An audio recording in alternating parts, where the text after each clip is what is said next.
S Achuthanandan അവിടെ നിന്നും നല്ല വിജയ ശതമാനം ഉണ്ടായപ്പോൾ കോപ്പി അടിച്ചിട്ടുള്ള വിജയമാണ് എന്നുള്ള പരാമർശം. നേരത്തെ സ്മൃതി പറഞ്ഞൊരു കാര്യം, വി എസ് അച്യുതാനന്ദന്റെ കാര്യത്തിൽ വി എസ് അച്യുതാനന്ദൻ മലപ്പുറത്തെ കുറിച്ച് അങ്ങനെ ഒരു പരാമർശം നടത്തിയോ? ഞാനത് പരിശോധിക്കുകയായിരുന്നു. അങ്ങനെ ഒരു പരാമർശം നടത്തിയിട്ടില്ല.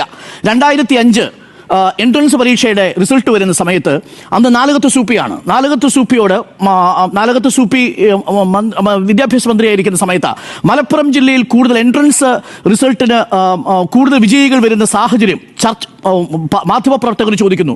വിദ്യാഭ്യാസ മന്ത്രിയുടെ ജില്ലയിൽ നിന്ന് തന്നെ കൂടുതൽ ആളുകൾ വരുന്നു. സമ്പന്നരുടെ മക്കൾക്ക് ഏതെങ്കിലും തരത്തിൽ അവിഹിതമായി ഈ റാങ്ക് ലിസ്റ്റിൽ കടന്നു കയറാൻ സാധിച്ചിട്ടുണ്ടോ?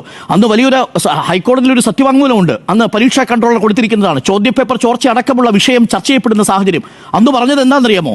ഏതെങ്കിലും തരത്തിൽ ക്രമക്കേട് എൻട്രൻസ് പരീക്ഷയിൽ നടന്നിട്ടുണ്ടെങ്കിൽ അതും പരിശോധിക്കണമെന്ന് പറഞ്ഞതിനെയാണ് മലപ്പുറത്തെ കോപ്പിയടിച്ചു. അങ്ങനെ ഒരു വാചകമേ ഉപയോഗിച്ചിട്ടില്ല വി എസ് അച്യുതാനന്ദൻ. അങ്ങനെ കോപ്പിയടിച്ചു എന്നൊരു വാചകമേ ഉപയോഗിച്ചിട്ടില്ല എന്നുള്ളതാണ്. ഇതാണ് പരക്കെ ഈ തെറ്റിദ്ധാരണ ഉയർത്തുന്ന തരത്തിലുള്ള ആരോപണങ്ങൾ വരുന്നത്. നാലകത്ത് സൂപ്പി വിദ്യാഭ്യാസ മന്ത്രിയായിരിക്കുന്ന സമയത്ത് എൻട്രൻസ് പരീക്ഷ, SSLC പരീക്ഷയല്ല, എൻട്രൻസ് പരീക്ഷയുമായി ബന്ധപ്പെട്ട വിഷയത്തിൽ മാധ്യമപ്രവർത്തകർ ചോദിക്കുന്ന ചോദ്യത്തിന് മറുപടിയായിട്ടാണ് വി എസ് ഇതിന് മറുപടി പറയുന്നത്. അത് ആ സാഹചര്യത്തിൽ ചോദ്യപേപ്പർ ചോർച്ച വരുന്ന സാഹചര്യത്തിലാണ്.